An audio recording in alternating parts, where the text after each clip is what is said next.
இந்த வீடியோவில் ஃபியூஷன் 360ல மில்லிங்கில் நம்ம டூல் பாத் ஜென்ரேட் பண்ணுற ஸ்டாக்குக்கும் மாடலோட சைஸுக்கும் கரெக்டாக இருக்குதா என்னன்னு சொல்லி எப்படி செக் பண்ணுறதுன்னு பார்க்கலாம்.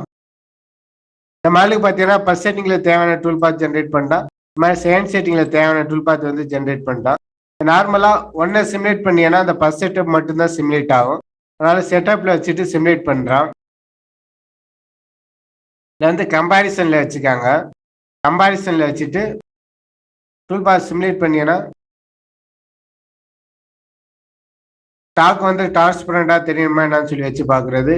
ஸ்டாப் ஆன் கொலிஷன்றான் ஏற்கனவே எக்ஸ்பிளைன் பண்ணபடி தான். மாடல்லேருந்து 0 ஸ்டாக் இருக்கிற மட்டும் க்ரீன் கலரில் காமிக்கு. இது எவ்வளோ டாலரன்ஸ் சொல்கிறது. எக்ஸாம்பிள் 1 வச்சுன்னா, ஏன்னா நம்ம மாடலில் 1 ஸ்டாக் வைக்கும்போது இது 0 காண்டி ஓடிக்கிறதுனால உங்களுக்கு ரெட் கலர் ஷோ பண்ணுது. இது -1 வச்சுன்னா மாடல் வந்து -1 ஆப்செட் பண்ணனால நம்ம ப்ரோக்ராம் வந்து 0 காண்டி ரன் பண்ணனால என்ன 1 ஸ்டாக் இருக்குன்னு சொல்லி இதை மாதிரி ப்ளூ கலரில் வந்து ஷோ பண்ணுது. எக்ஸாம்பிள் உங்களுக்கு சாம்பிள் காமிக்கிறேன். இதை 0 பண்ணிடுறான்.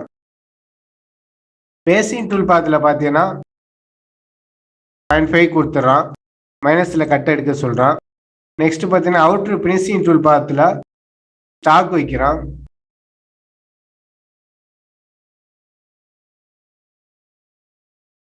.5 வைக்கிறான். ஓகே கொடுத்துட்டு இப்போ சிமுலேட் பண்ணோம்னா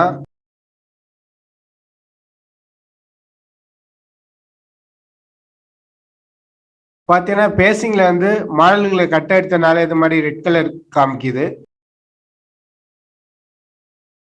அதே இது சைடில் ஸ்டாக் வச்சனால இது ப்ளூ கலரில் வந்து ஷோ பண்ணுது. இது மாதிரி நம்ம டூல் பாத் ஜென்ரேட் பண்ணுறது மாடல் சைஸ்க்காண்டி தான் ஜென்ரேட் ஆயிருக்கா, மாடலில் கவுஜாதா என்னன்னு சொல்லி இது மாதிரி ஈஸியாக செக் பண்ணிக்கலாம். இந்த மாடல் எங்கேயும் ஸ்டாக் இருக்குதான்னு சொல்லி கூட ஈஸியாக அனாலிஸ் பண்ணிக்கலாம் ஸ்டாக் மாடல் கம்பேரிசனில்.